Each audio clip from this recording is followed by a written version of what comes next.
Manila Bay, indeed, the heart of our country. But for all its generosity, it was a mother we took for granted, neglected, even abused, where entire regions flushed the byproducts of progress. In fact, a mere 100 milliliters of water taken from the bay is contaminated with fecal coliform bacteria in the millions, and in some areas, even billions, more than the acceptable limit, affecting the health of citizens, destroying our rich biodiversity, damaging our resource for the future.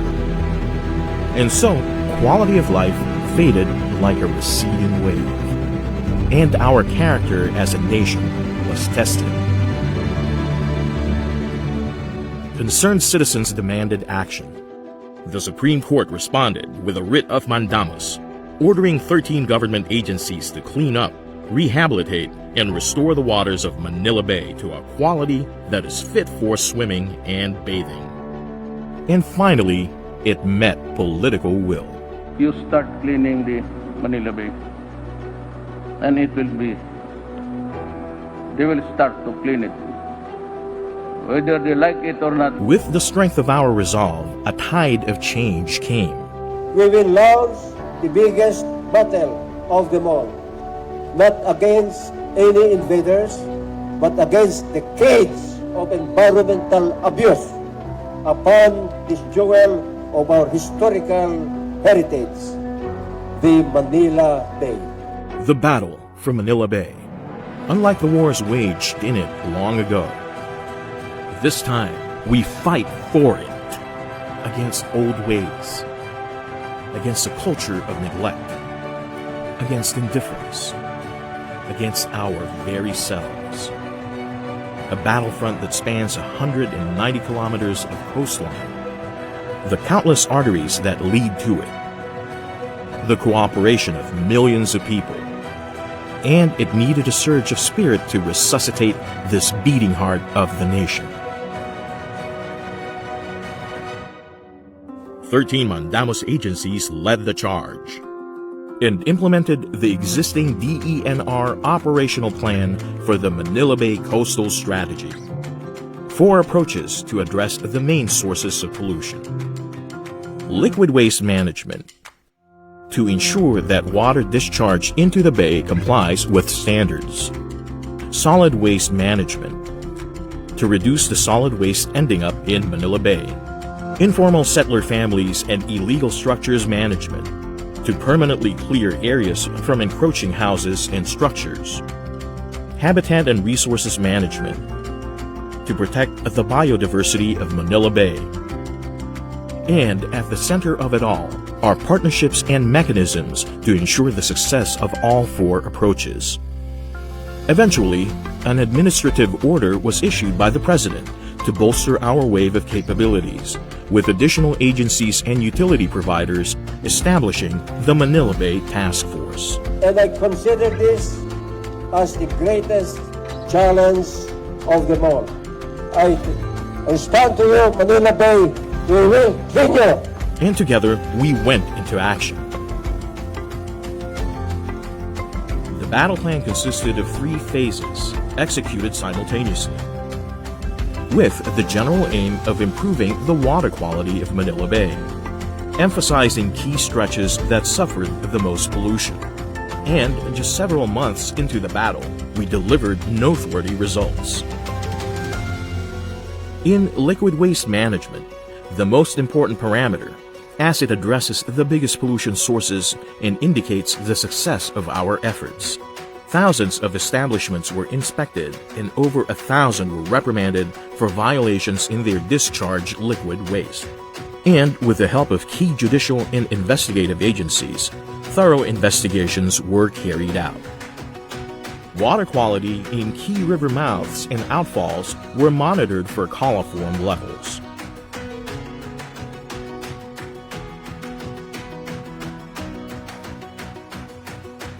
And while almost half of them showed significant decrease in fecal coliform levels, from hundreds of millions mpn to mere millions, they are still a long way to go to meet DENR's strict standard of 100 mpn per 100 milliliters of water. Water quality was also monitored along the seaside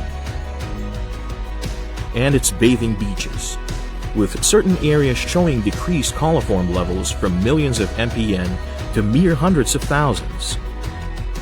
And certain bathing beaches have already passed our standard. The removal of silt may have caused some areas to register higher coliform levels, so we remain vigilant. More people were also finally connected to proper sewerage systems so that their liquid waste will go to treatment facilities before being discharged into the bay. And other intervention technologies were installed. In solid waste management, an environmental compliance audit was conducted. Hundreds of LGUs disposed of residual waste in approved disposal sites. And many of them established resource recovery facilities and systems. Looking forward to the future, more than 100 LGUs also complied with our 10-year solid waste management plan. More than 1 million kilos of solid wastes were collected from the waterways by the various government agencies involved. And containment technologies were installed. And at the barangay level, millions of kilos of solid waste were cleaned up in weekly efforts, with hundreds of other non-compliant barangays conforming after being issued show-cause orders. Waterways were declogged and cleared of thousands of cubic meters of silt and water hyacinths, utilizing floating dredgers to fast-track the operation, and achieving more than half of the collection target already.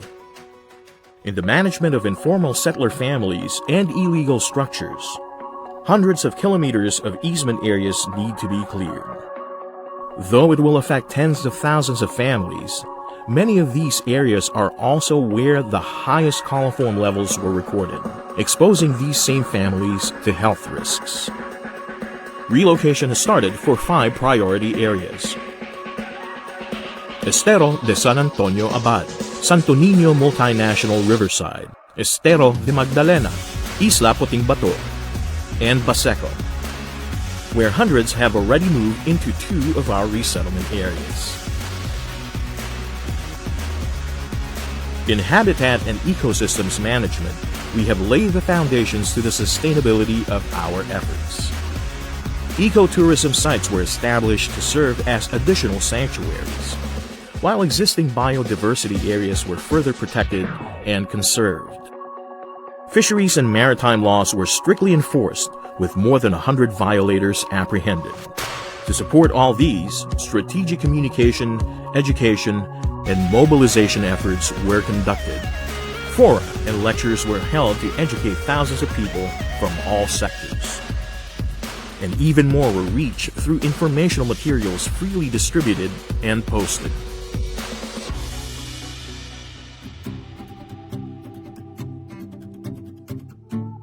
But the journey, though promising, is never easy.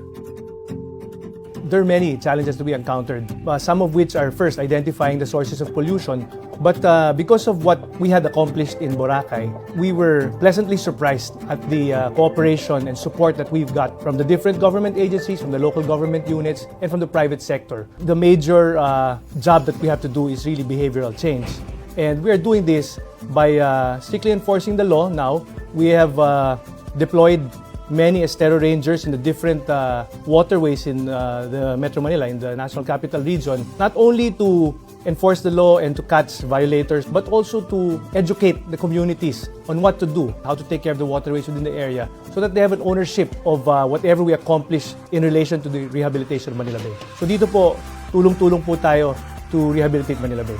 Manila Bay has taught us that our natural resources can no longer be ignored, and that its bounty is for everyone to enjoy.